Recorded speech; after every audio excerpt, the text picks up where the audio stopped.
Olá, você já parou para pensar que existe um lugar invisível dentro de você, onde você sempre volta, emocionalmente falando? É um lugar que não tem paredes, mas te aprisiona.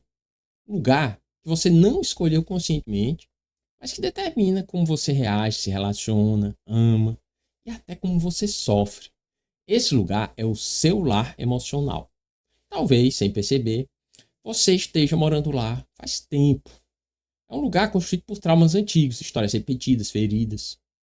Mas e se eu te dissesse que esse lar pode ser reformado? Você não precisa continuar morando nessa mesma casa emocional só porque ali você aprendeu a sobreviver. Nesse vídeo eu vou te mostrar como reconhecer esse lar invisível, como ele foi construído e principalmente como começar a transformá-lo num lugar seguro, leve, consciente. Se você está cansado de repetir os mesmos ciclos emocionais, senta aí comigo, porque esse papo vai mexer com as suas bases. Vamos lá? Carl Jung já dizia: até você se tornar consciente, o inconsciente vai dirigir a sua vida e você vai chamar isso de destino. Agora pense comigo: quantas vezes você já reagiu de forma exagerada, se fechou, se sabotou, ou simplesmente travou diante de uma situação e você ficou sem saber explicar o porquê? Isso acontece porque todos nós temos esse lar emocional, que a gente chama lar emocional, a gente sempre volta para ele, esse espaço interno, que é incrivelmente poderoso, porque ele abriga as nossas respostas automáticas, nossas crenças, principalmente esses padrões emocionais repetitivos que a gente aprendeu durante a vida, através do nosso condicionamento. A neurociência já comprovou que o cérebro humano busca essa familiaridade para se proteger. É uma forma de você se, digamos assim, sobreviver. Alguns estudos, por exemplo, já mostraram que estruturas como a amígdala cerebral armazenam memórias emocionais que são associadas à dor e ameaça. O que é que isso significa? Que mesmo quando estamos seguros no presente, nosso corpo pode nos fazer reagir como se ainda estivéssemos nesse passado, nessas situações que nós estivemos e que nos trouxeram algum tipo de ameaça. É por isso que você volta sempre para o mesmo lugar emocional. É aquele espaço em que você aprendeu a se proteger, mesmo que te faça sofrer. Brené Brown, que é a pesquisadora da Universidade de Houston, fala disso com maestria. E ela diz: escolher a coragem em vez do conforto é um ato de consciência. E eu acrescento, é um ato de reforma interna. Hoje eu quero te conduzir por esse caminho, te mostrar como esse lar foi formado, o que ele te puxa de volta e principalmente como você pode reconstruir esse lugar por dentro, fazer uma reforma. Se você sente que já passou da hora de deixar de reagir automaticamente, começar a ter mais presença, propósito, esse vídeo é para você. Tudo bem, então o que é esse espaço que a gente chama lá emocional?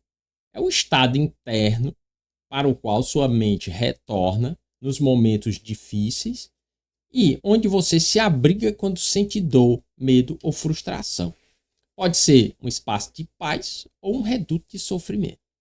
Então, esse lugar que a gente está falando, que para onde a gente sempre volta do ponto de vista emocional, todas as pessoas têm. É um espaço que você aprendeu a viver lá para se, digamos assim, para se proteger, que é um espaço familiar. Essas são as principais características. E o cérebro, vocês sabem, ele prefere um espaço familiar, porque ele se sente seguro. A mudança para o cérebro não é bom. Isso aí é uma notícia boa e uma notícia ruim. A notícia boa é que nós podemos modificar esse espaço. Ora, se a gente sempre volta para lá, por que não fazer desse local um lugar de força, de resiliência, de renovação? E a notícia ruim é que se você não reformar, não cuidar, você sempre vai voltar para um lugar que geralmente não é bom. Porque seu lar emocional define como você reage à vida. Ele molda seus comportamentos automáticos, determina se você se recupera ou se afunda emocionalmente. É o ponto de partida da sua saúde mental e da sua liberdade interior. Então veja, o cérebro, ele quer economizar energia. Então ele quer que você responda automaticamente. Esse é o problema. Se você tem um lar emocional que responde automaticamente de uma forma desfavorável para você, você vai ter o quê? Ações, reações, tudo que você vai fazer no mundo vai estar comprometido por esse espaço. E como foi que você construiu esse espaço emocional? Através de coisas que aconteceram na sua vida, através de experiências que você teve na sua vida. E quando é que começou isso? Desde a infância. Então, as experiências da infância começaram a formar esse teu lar emocional. Por exemplo, se você na infância percebeu que ao chorar, ao se vitimizar, você tinha uma ajuda, uma resposta rápida, uma solução para os seus problemas, esse pode ser um lugar emocional que você está voltando agora como adulto. Quer dizer, se vitimizar com sinceridade, né? Com um sentimento interno de vítima. Veja a importância disso. Ou, por outro lado, se você, quando criança, foi altamente desestimulado, foi taxado como incapaz, esse pode ser o lar que você volta agora, que você está frequentando. Talvez por isso, muito provavelmente por isso, você não está conseguindo realizar as coisas que você deseja para a sua vida. Outra coisa que construiu esse seu lar emocional foram as repetições ao longo da vida. Porque quanto mais você repetiu esse lá emocional, quanto mais vezes você voltou lá e expressou as emoções relacionadas a esse lá emocional, mais a experienciação trouxe uma solidificação da memória, dessa memória emocional, ou seja, a familiaridade. Quanto mais vezes você repetiu isso na sua vida, e geralmente são muitas, mais isso ficou solidificado nesse local que você sempre retorna. As vozes que você acreditou é outra situação que constrói esse seu lar emocional. Que vozes são essas? Não são as vozes externas, principalmente as vozes internas. Quer dizer, os seus pensamentos. Essa voz que te acompanha a vida toda. E que muitas vezes você acha que é você mesmo. No entanto, não é você mesmo. É você produzindo essas vozes. Então, geralmente, se você observar, essas vozes se repetem. Elas têm um padrão. Elas giram em torno de algum tipo de resposta emocional. Por exemplo, você não é capaz. Você já tentou. Você não conseguiu. Você não vai conseguir. Os outros conseguem, você não. Geralmente são essas vozes, né? Quarto, as escolhas não conscientes. Esse item é muito importante. Porque na vida, a vida ela é feita de escolhas. E essas escolhas, elas podem ser conscientes ou inconscientes. Elas são inconscientes quando elas são reações. Ou seja, sempre que alguém faz alguma coisa, você sempre reage da mesma forma. Sempre que o ambiente te impõe alguma situação, você reage da mesma forma. Por exemplo, sempre que o ambiente te dá um feedback negativo, por exemplo, você tem uma reação X ou Y que você aprendeu a ter, que você armazenou nesse espaço. Então você sempre vai escolher. Mas quando você escolhe de forma reativa, através desse espaço, a gente chama de escolha inconsciente. O que é uma escolha consciente? É o contrário disso. Quando você precisa escolher, porque você tem que ter uma resposta a determinado estímulo do ambiente, você tem o instinto da reação, mas você escolhe não reagir daquela mesma forma. Você escolhe agir alinhado com o seu propósito, alinhado com o que você quer que aconteça. Aí você muda tudo que vai acontecer. Ou seja, essa é uma escolha consciente. As escolhas não conscientes é que te levam de volta para esse local. E a ausência de autoconhecimento seria o quinto item que construiu essa sua, digamos assim, esse seu lar emocional. Porque quando você não sabe disso, quando você não sabe que você tem esse lar emocional, você confunde esse lugar com quem você é. Então, é aí que você diz, não, eu sou assim, não tem como eu mudar isso. Eu não sou capaz de fazer isso. E aí você sempre vai voltar para esse lar, para esse lugar emocional. Você vai ter sempre as mesmas reações e você vai ter sempre os mesmos resultados. É isso que constrói o seu lar emocional. Como eu já falei, é uma notícia boa e uma notícia ruim.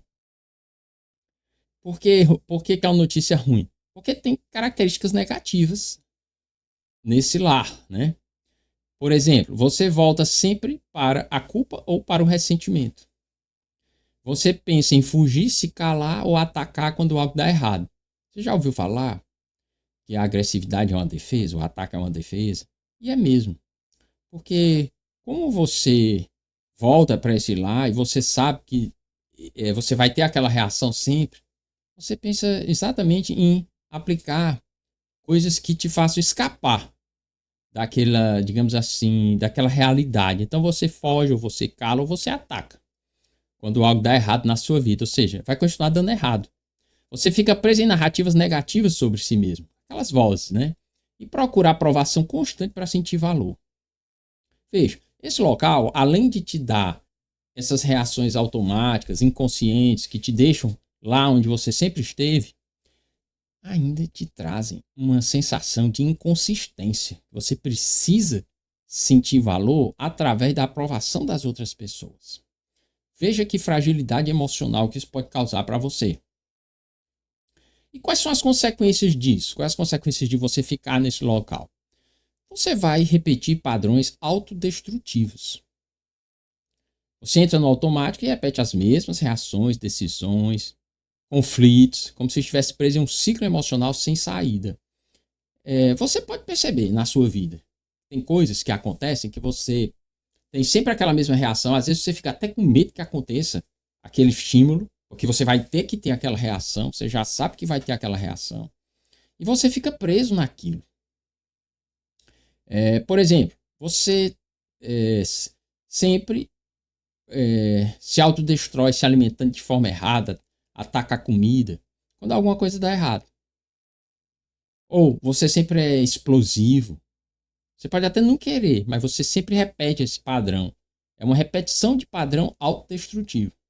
Observe na sua vida, se você tem algum comportamento assim. O que seria esse autodestrutivo? Tem vários graus, mas ele te afasta do teu propósito, ele te afasta do caminho que você quer seguir. A segunda consequência é o desgaste nos relacionamentos. Porque você passa a ter reações impulsivas. Nós podemos chamar de carência, né? Já que a gente está falando de relacionamento. Você sente uma carência, porque você, nesse teu espaço, você precisa, você não tem, você é frágil, então você precisa, você tem carência, aí você cobra. E ao cobrar, você ou cria afastamento ou você se afasta. Você cria barreiras afetivas que enfraquecem as suas conexões mais importantes. É por isso também que algumas pessoas têm esse padrão de começar relacionamentos e enquanto você está sendo atendido nessa sua carência, você fica, mas logo depois você sai. Aquela pessoa que fica saindo dos relacionamentos, porque ela não está buscando um relacionamento, ela está buscando alguém que salve ela, que dê para ela, preencha esse espaço dentro dela, que só ela mesma pode preencher. Então, desgaste nos relacionamentos. Terceira consequência, baixa autoestima e sentimento de incapacidade. Claro. Porque quando você vive mergulhado em emoções negativas, você começa a duvidar do seu próprio valor e da sua capacidade.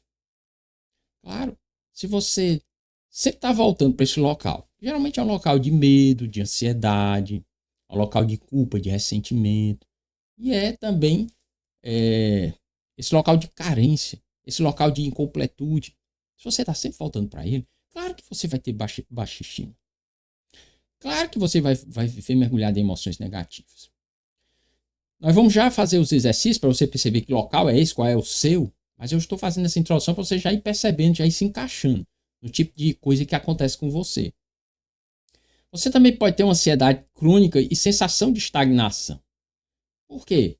Porque você sempre volta para esse local. E mesmo que inconscientemente, para esse local emocional. E mesmo inconscientemente, você já sabe, por exemplo, que vai desistir. Você já sabe que não vai conseguir. Porque o corpo vive em alerta. A mente vive no passado ou no medo do futuro. Você fica lembrando que não deu certo. Você fica achando que não vai dar certo também. E a sua vida emocional se torna um lugar de tensão constante. Porque você acha que vai ter que reagir daquela forma. Sempre. Aí você não consegue fazer sua dieta. Você não consegue seguir com o seu projeto. Você não consegue se dedicar, aprender uma coisa nova, aprender um idioma novo, criar aptidão. Que a sua atitude não deixa. Você volta para esse local. Aí você vai ter ansiedade crônica e sensação de estagnação. Essa sensação de estagnação é porque tudo se repete na sua vida do mesmo jeito. Claro, se você sempre volta para esse local, veja, o ambiente pode mudar a sua reação emocional. Mas isso é um engano. Observe uma pessoa que ganha na loteria, por exemplo. Nos primeiros 6 meses, a vida dela muda completamente. Mas externamente. Ela compra uma casa mais bonita, ela anda num carro legal, ela compra as coisas, compra roupas, se embeleza, muda até fisicamente. Mas, após esse período, ela retorna para esse cantinho emocional dela. Muitas vezes elas perdem tudo. Já tem estudos feitos, né? A maior parte das pessoas que ganham uma grande quantidade de dinheiro, ou seja, não se transformaram para ser essa pessoa que tem muito dinheiro, elas perdem tudo. Por quê? Porque elas voltam para essa ansiedade crônica e para essa sensação de estagnação. Outra consequência é o desalinhamento com o seu potencial real. Eu vivo falando isso aqui, porque todos nós temos um grande potencial. E, assim, eu fico até triste em falar isso, mas a gente não alcança esse potencial. A gente não vive esse potencial, vivencia. A gente vive, assim, lampejos desse grande potencial que todos nós temos. Qualquer pessoa tem. Por quê? Porque existe um desalinhamento com esse potencial. Você não vai conseguir. Você deixa de agir como gostaria. Você se distancia dos seus sonhos e permanece num estado emocional que não representa quem você verdadeiramente é ou essa pessoa que você precisa ser para estar alinhado com a execução do seu potencial máximo. Então, é como se fosse uma autossabotagem esse desalinhamento. E como é que isso pode atrapalhar? Veja, eu quero que vocês entendam. Se você volta sempre a esse lugar emocional, isso quer dizer o quê? Que você vai ter sempre as mesmas emoções. Que emoções são essas? Pode ser medo, pode ser ansiedade, pode ser culpa, pode ser arrependimento, pode ser raiva. Você sempre volta. E você volta para esse local e às vezes é tão sutil, às vezes essa emoção chega em você tão sutil, de uma forma tão familiar que você nem percebe. Mas você sempre tem as mesmas emoções. Aí o que é que vai acontecer? Se você tem as mesmas emoções e você não percebe, você vai ter as mesmas escolhas. E assim você vai ter os mesmos resultados de sempre, que são esses que você está tendo na sua vida. Então, a gente precisa mexer com esse seu cantinho aí, com esse seu lá emocional. Aí veja, a mente nunca ela busca o seu prejuízo, o próprio prejuízo. Não. Toda ação da mente é em busca de sobrevivência. É isso que a gente precisa entender. Quer dizer que a sua mente está quebrada, que você está se auto-sabotando. A gente fala que é uma auto-sabotagem, mas não porque a mente tem essa intenção de sabotar você. É porque isso acaba te prejudicando mesmo. Então, quais são os ganhos primários que as pessoas têm ao voltar para esse cantinho agradável? Sensação de familiaridade. Isso traz uma sensação muito boa para a mente, porque você já está acostumado. E eu já citei essa frase aqui. A mente, o cérebro, prefere os infernos conhecidos aos paraísos desconhecidos. Isso é uma questão de sobrevivência. É por isso que você volta para lá. Justificativa para não mudar. Porque quando você volta para lá e tem aquelas mesmas emoções, aquelas mesmas frases prontas, você tem sempre a desculpa para não mudar. Porque mudar dá trabalho. Mudar não é fácil. Mudar exige gasto de energia, exige atitude, disciplina. Você pode dizer, não sou feito, eu não fui feito para isso. Eu não sei, eu não consigo ter amigos, eu não consigo emagrecer, eu não consigo estudar, eu não consigo aprender, eu não consigo ter uma reação diferente, eu tenho que ser grosseiro. São justificativos para não mudar. A busca inconsciente por reconhecimento ou cuidado, que é a questão da vitimização e da validação. Isso é um ganho, porque você fica. Esse ganho, que é muito rápido, é fácil, né? Você encontra uma pessoa para cuidar de você, você encontra uma pessoa para se responsabilizar por você, você encontra uma pessoa que tem um comportamento maternal também, e aí casa, porque você é a vítima e ela é a pessoa que cuida, é o cuidador.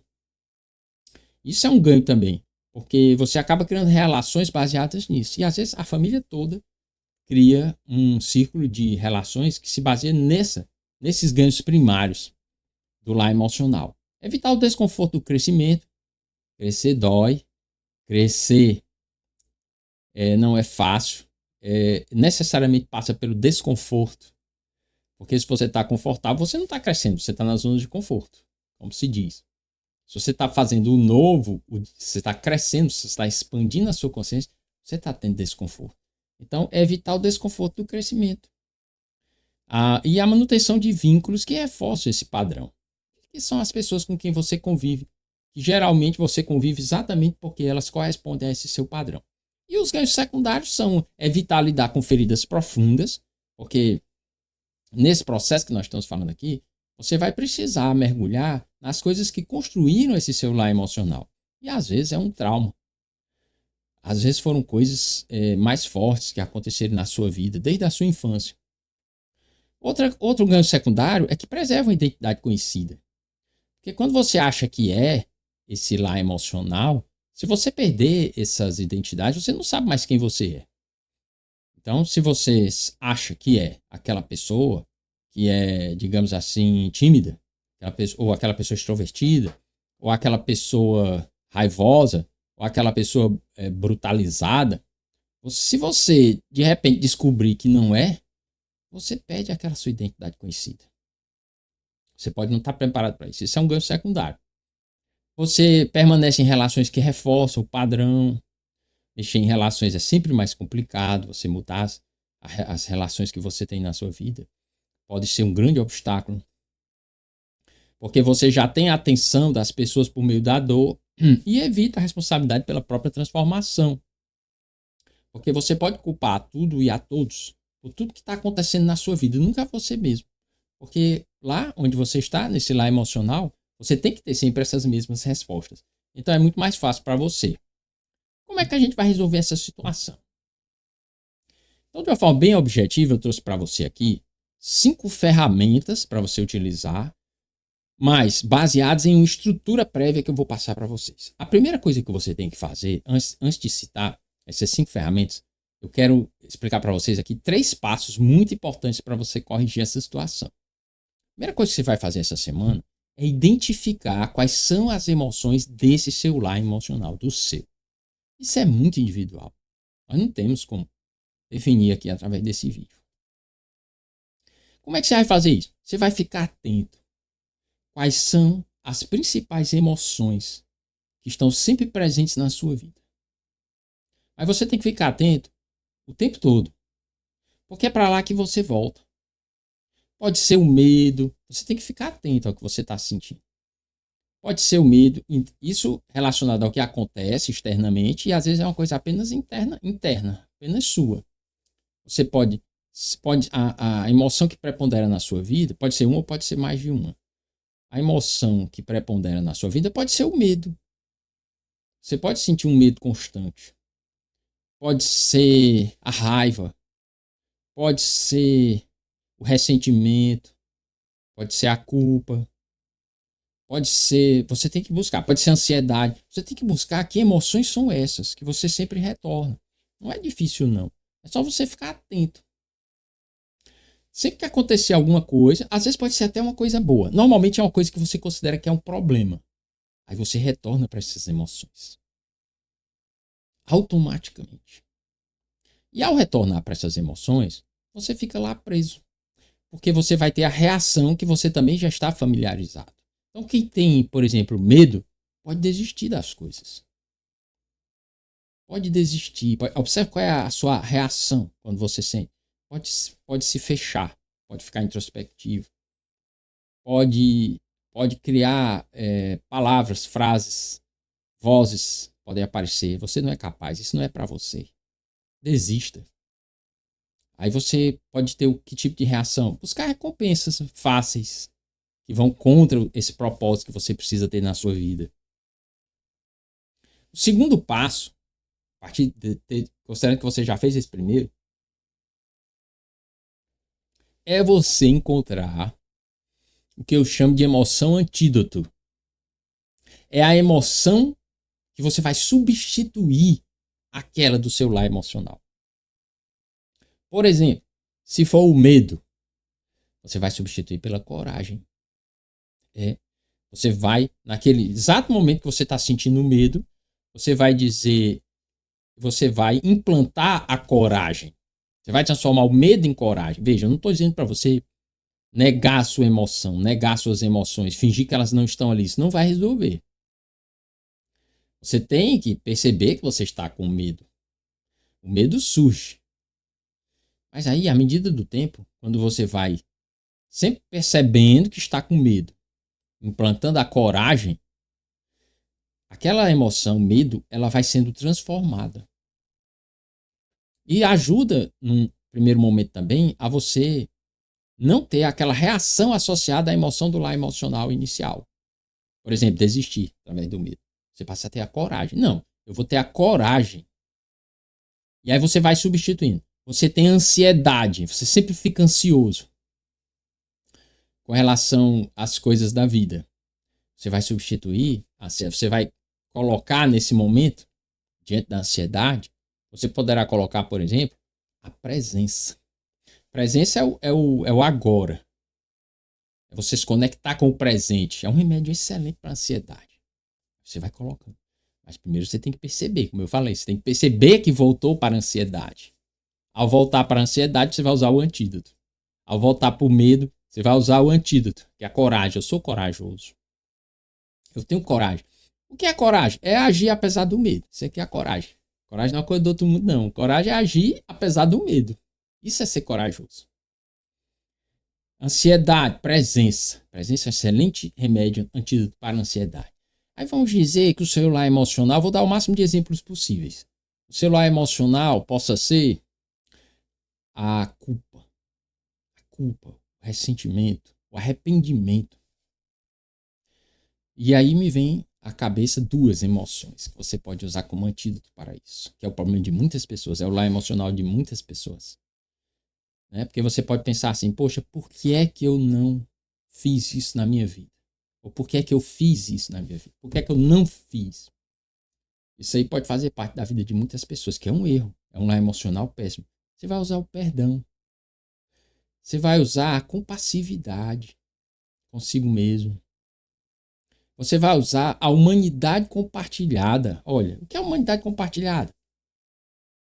É saber que todas as pessoas têm essa emoção. Todos os seres humanos têm. E a humanidade compartilhada é uma coisa que ajuda muito. Quando a gente encontra imperfeições na gente, a gente pensar, não, todo mundo tem essas imperfeições. Eu também tenho. Por que é que eu não posso ser compassivo comigo, me perdoar? Eu me perdoo por tudo que eu fiz, ou pelo que eu deixei de fazer. Veja que interessante. Aí você vai mudando esse lar emocional. Ao mesmo tempo que você age nele instantaneamente, naquele exato momento, que vai repercutir em quê? Na sua reação, na sua ação, naquele momento, também você vai criando um novo lar emocional. Um lar emocional mais, digamos assim, alinhado com o que você quer para a sua vida. E vamos citar mais uma para completar. Vamos dizer aqui a raiva que está muito presente. Muitas pessoas entram no lar emocional e acabam na raiva. Aquela raiva surge e você fica agressivo, você fica intolerante, né? Muitas pessoas desaguam na raiva. Que tal a aceitação como remédio para a raiva, a tolerância? Que tal a gratidão? Excelentes antídotos para a raiva. Porque quando você usa a aceitação, você para de ficar com narrativas na sua cabeça. Você se atém aos fatos. A aceitação é isso. Eu aceito que eu estou vivendo essa situação. Pode usar a humanidade compartilhada. Várias outras pessoas estão vivendo. Não sou eu. Mas eu vou agir para resolver. Isso é aceitação. Não ficar contando historinhas sobre aquilo. A questão da tolerância. Raiva, tolerância. Tolerância. Todo comportamento faz sentido aos olhos de quem o pratica. Nós precisamos ser tolerantes. Porque nós também fazemos coisas que os outros não compreendem.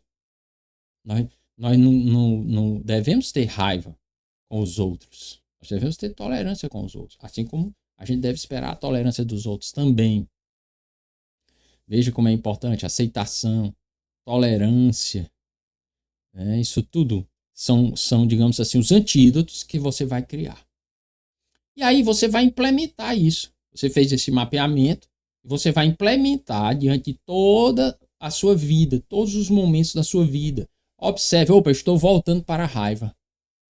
Antídoto. Estou voltando para a ansiedade. Você lembra de várias coisas que você tem que fazer? Você começa a pensar que não é capaz. Ansiedade. Vem as vozes. Presença. O que eu posso fazer agora? Alinhado, viver, né? Estar presente. E aí as outras também. Culpa, arrependimento, medo, coragem.